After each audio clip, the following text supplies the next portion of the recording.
عرض كتاب جريمة في القنصلية للكاتب جوناثان روكمان. الكاتب صحفي في القناة البريطانية الرابعة وحائز على جائزة مراسل الأخبار الأجنبية. يعد الكتاب الأول من نوعه حول تفاصيل حياة خاشقجي ومقتله والتجاذبات الدولية التي تبعت ذلك. الكاتب لا يرى إمكانية لتطبيق العدالة في اغتيال خاشقجي رغم المحاكمة الجارية في الرياض ل11 متهما، لا أحد يعرف من هم ولا كيفية سير محاكماتهم. الكاتب يشير إلى وجود تسجيلات لدى مكتب التحقيقات الفيدرالي الأمريكي يتحدث فيها ولي العهد محمد بن سلمان عن رغبته بالتخلص من خاشقجي.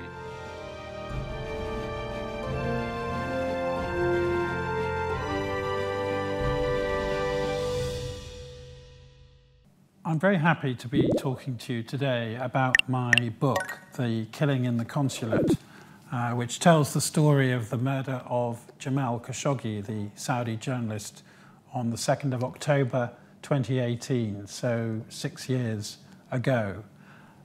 Just to go to the day itself of what happened in Istanbul, in Turkey, Jamal had spent the weekend in London attending a conference about the issue of how to create a Palestinian state. It was something he cared very deeply about. He travelled all over Europe, the Middle East and America, talking about the Middle East because it was his passion and the subject that he knew a great deal about, having been the editor of several Saudi newspapers, having been the spokesman for the Saudi embassy in London and in Washington. So he was very well informed.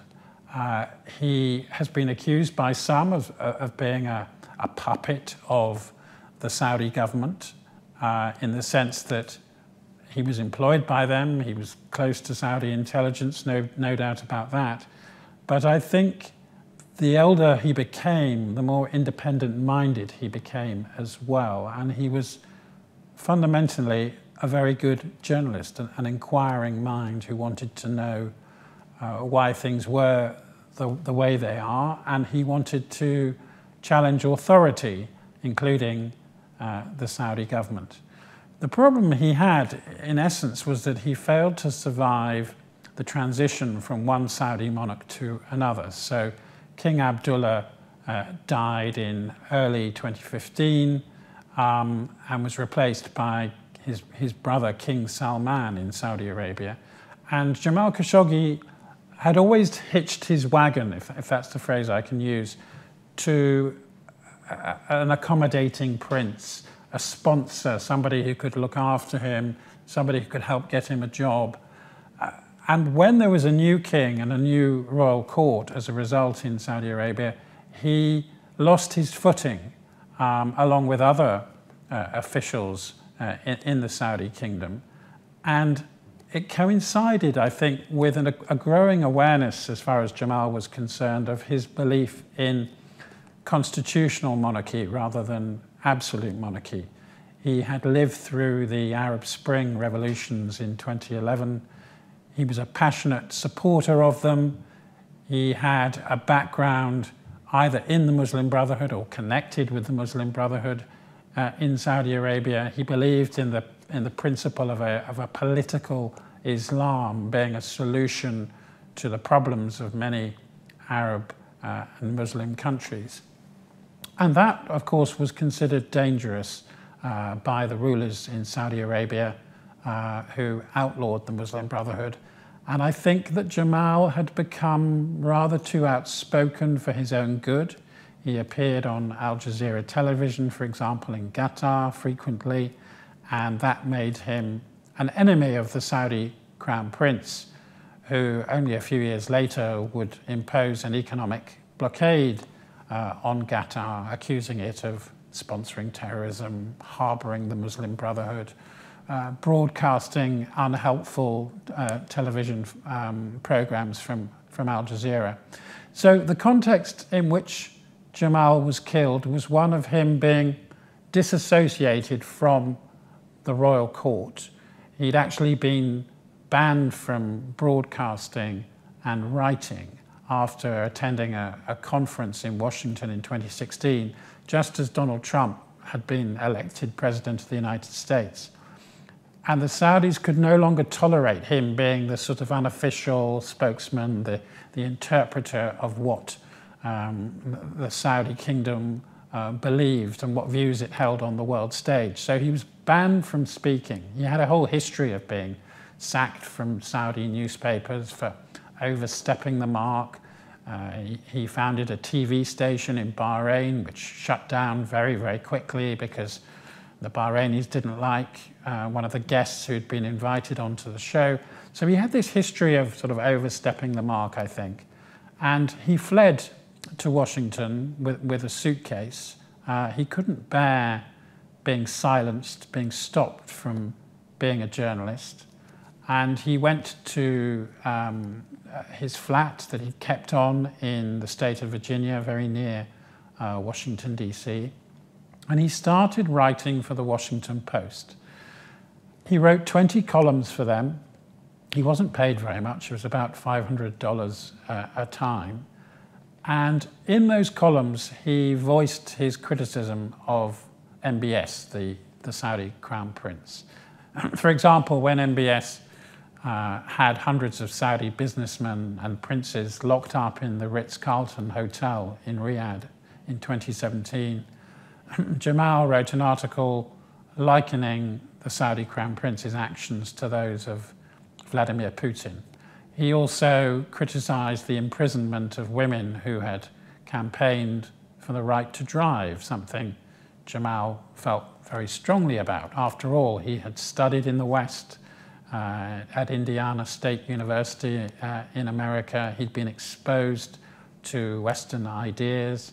He had put behind him his very strict religious background to a certain extent. For example, I mean, he'd been on good terms with Osama bin Laden when Osama bin Laden was in Afghanistan fighting the Soviets in the 1980s. They were only about 18 months apart in age, Osama bin Laden and Jamal Khashoggi. They would have frequented the same sort of social circuits in Jeddah, in Saudi Arabia. But Jamal distanced himself from what Osama bin Laden went on to do and the creation of Al-Qaeda and so on. But nevertheless, there was a sort of tinge around Jamal which the Saudis did not trust. So he'd fled to Washington. He'd started writing these articles. He became very critical of the Yemen war, which the Saudi Crown Prince launched in 2015. He called on the Crown Prince and his father, King Salman, to, and I quote, restore dignity to the birthplace of Islam. So he was making a very serious allegation there against the Saudi authorities, that Yemen was somehow an unholy war. And it certainly turned into a huge humanitarian disaster with hundreds of thousands of people killed in the last 9 years or so. So on one level, Jamal was expressing his opinions in Washington, D.C. freely. He was worried that there might be consequences for his family back home in Saudi Arabia. He was missing his homeland. He was a patriot to the core. He loved his country. He believed in the system of monarchy. He just wanted there to be some version of democracy in Saudi Arabia alongside that monarchy. And he was attending a conference in Istanbul in 2018 when he met a young Turkish woman called Hatice Cengiz. And she was a researcher in Gulf affairs. She was a good Arabic speaker. And they very quickly fell in love. And he courted her over that summer in Istanbul. He proposed marriage, and she accepted. Her Turkish father was rather worried about Jamal because he knew that Arabs are permitted in many countries to have more than one wife, and he didn't want his daughter to be marrying somebody who was already married. So the father set a condition on the marriage that Jamal had to prove that he was divorced and that he was single. And to do that, he needed to go to the Saudi consulate in Istanbul, which he did in September 2018. He arrived unexpectedly. He was greeted by Saudi officials. They gave him cups of tea. They made him feel welcome. He was a bit of a media personality. And they said to him, come back on Tuesday, come back the next week, and we'll provide the document that you need. So Jamal's defenses were down. He'd had a successful first visit. What he didn't know was that over the weekend, the consulate in Istanbul would communicate with its officialdom in Riyadh, and a plot was hatched to try and kidnap, if not kill, Jamal. We know this because the Turkish authorities recorded, they bugged secretly phone conversations between Istanbul and Riyadh involving these Saudi officials. So Jamal flies in on the very, very early on the Tuesday morning from London, where he's been attending a conference. He meets his fiancée, very pleased to see her. They're planning to get married, maybe that week. They're going to have a party. They're already thinking about buying a fridge and a dishwasher and how they're going to furnish their new home in Istanbul. Jamal has a quick nap. He's tired from the journey on Turkish Airlines from London. And they eventually go to the consulate at about lunchtime, where a hit squad from Riyadh is waiting for them. And the conversations that the hit squad have, which I've put into my book, are quite chilling. They're discussing how to divide up the joints of the body. And one of them says, will it be possible to put the body and the hips into a bag this way? And another one says, no, Jamal is tall, he's very big, he's got buttocks like a horse. And they continue having this very gruesome practical conversation about how they're going to dispose of the body. All of this recorded by Turkish intelligence. And finally, one of the officials who's flown out from Riyadh says, has the sacrificial animal arrived yet? And a voice replies, yes, he's arrived. So you can gather from that conversation that was recorded by Turkish intelligence that there was a great deal of premeditation about what this hit squad was there to do. The kindest thing you can say about this hit squad was that it was preparing to return the body, return Jamal to Riyadh against his will, to kidnap him. But I think there's enough evidence to suggest that they were perfectly prepared to kill him if it came to that. And it did come to that because Jamal struggled when he realized what was going on. One of the officials said to him, we have to take you back. And Jamal says, why would I want to go back? Jamal says, I'm being kidnapped. There's no case against me. He says, he reminds the hit squad that there's somebody waiting for him outside. That's his fiancée who's still waiting outside. And eventually, there is a struggle. Jamal's told to take his jacket off. He's told that he's going to be anesthetized. And then you can hear on the audio tape the sound of rapping as the body is wrapped up, ready to be disposed of. So it was an incredibly gruesome murder which shocked the world for a relatively short period of time. One of Jamal's managers at the Washington Post described it as the most depraved act against a journalist in modern history. And it matters because, of course, it's an example of what happens when what we call the rules-based order breaks down, and when a despot acts against an individual. Mohammed bin Salman, the Saudi Crown Prince, denies responsibility for the murder, or at least denies knowing about it, but he admits that it happened on his watch. He admits that it involved government employees. Indeed, employees who were very close to him, bodyguards from his own entourage. So why did MBS get away with this? I think it was partly because Donald Trump, the president at the time, had backed MBS as the future of Saudi Arabia. Saudi Arabia being the world's biggest oil exporter and one of the world's biggest importers of weapons. And after having a difficult time with Barack Obama as president, MBS had a much, much better relationship with Donald Trump. He became friends with Jared Kushner, Trump's son-in-law. Kushner tried to persuade him to recognize the State of Israel. That didn't happen. But nevertheless, there was a close relationship and a close bond. And there were a series of actions that MBS was involved in which didn't involve any kind of pushback from the Trump White House. So we had the blockade on Qatar, the previous Crown Prince Mohammed bin Nayef effectively being deposed in a palace coup, forced to resign. We had the locking up of hundreds of businessmen in the Ritz-Carlton in Riyadh. We had the kidnapping of the Lebanese Prime Minister Saad al-Hariri. So there were a series of events involving Mohammed bin Salman, which the Americans didn't criticize, they didn't push back against. And I think that emboldened MBS to think that he could get away with the murder of Jamal Khashoggi.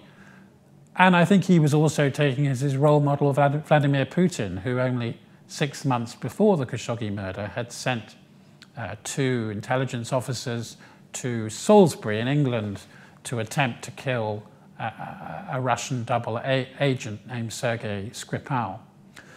It's interesting that after the murder, the month after the murder, there was a G20 summit in Argentina.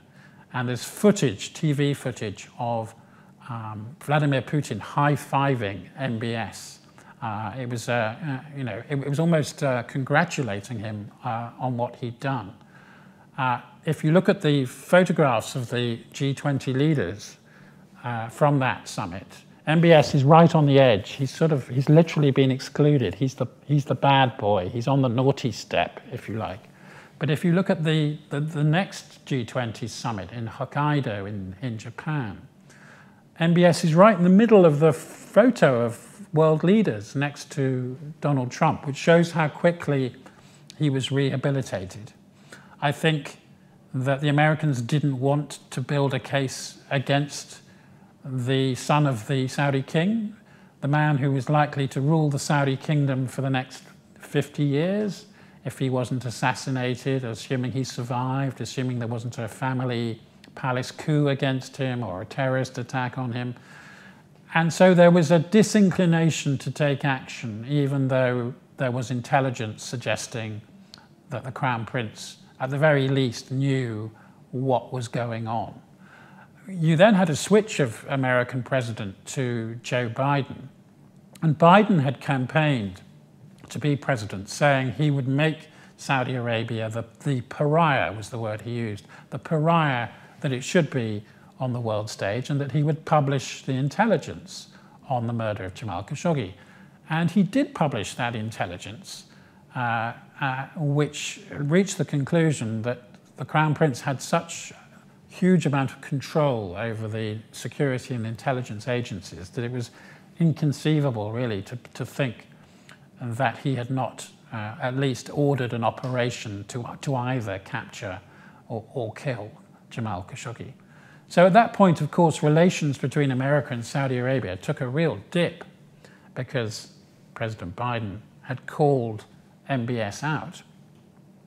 But the story ends with a victory for MBS because in 2022, Vladimir Putin launched his war on Ukraine, and the world oil price went extremely high because Russian oil was being taken out of circulation and out of the Western market. And did MBS offer to increase the production of oil in order to lower the price? No, he didn't. He kept the price high to such an extent that a series of world leaders had to go and visit MBS to try and persuade him to pump more oil. And one of those was Joe Biden, essentially forced to eat humble pie. And almost the phrase we use is to kiss the ring. He didn't kiss the ring, but there was an awkward fist bump between Joe Biden and MBS, and a real win for this young man, that essentially he'd brought his most important ally, his most important partner, to heel, and made Biden realize how important MBS is. So in many ways, MBS has had the last laugh in this story. He's still the Crown Prince of Saudi Arabia. His father is believed to have a slow onset form of dementia, probably not going to be king for that much longer. All the indications are anyway that MBS is running the show. He's already been appointed Prime Minister. And so the murder of Jamal Khashoggi, well, what does it go down as? Arguably, it goes down as a footnote in the career of MBS. But there again, wherever he goes for the next 50 years, he's only 38 now, he's a young man. Wherever he goes, the memory of what happened, the memory of the disappearance of that journalist won't go away. So however strategically and economically important a leader he is, he's tainted. He's tainted by what happened. And the good news is, well, there hasn't been a murder of a Saudi journalist like that since, but I'm not sure what kind of barometer that is of progress, given that the human rights situation in Saudi Arabia has not been as bad as it is now for 30 years, according to Amnesty International. There is enormous increases in social freedom, entertainment, pop concerts, men and women mixing in cafes, a far less stifling society for young Saudis in which to live. But the price they have to pay is an increasing intolerance of any kind of dissent. And the killing of Jamal Khashoggi was sending a huge signal to Saudis themselves, to dissidents abroad, particularly in Istanbul, but also in Europe as well, that criticism of this particular Crown Prince was impossible. He has a very thin skin. He believes firmly that he wants to change his kingdom. He wants women, for example, to join the workforce. He wants tourism, but he doesn't believe that those social freedoms can happen without a vicious intolerance of dissent. That's what he's worried about. He doesn't. Everything he gives to his people is not really a human right, in the sense that there aren't any human rights in Saudi Arabia. What there are privileges bestowed by the Crown Prince on his people, and those privileges exist in an absolute monarchy where there are no political parties and no trades unions. I don't think that's going to change anytime soon. I don't think Jamal's calls for a democracy are going to be heeded. I think the lesson from the Arab Spring is that democracy is a dangerous thing to many Arab leaders. Look at what happened in Egypt. Look at the chaos that followed in Yemen and, of course, in Syria as well.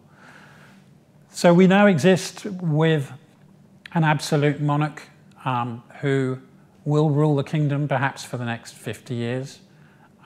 Still an incredibly important strategic partner of the West, and that will be the case as long as oil continues to drive the world economy. But I hope that we will remember the death of Jamal Khashoggi. He was a good man. He was killed for writing what he believed in. He was not an enemy of his country. He was a proud patriot who was worried about the direction in which his kingdom was going, and the descent into thuggery, really, would be the best word for it, I think. MBS has done some good things in Saudi Arabia, but the murder of Jamal Khashoggi, with which he is strongly associated, is not one of them.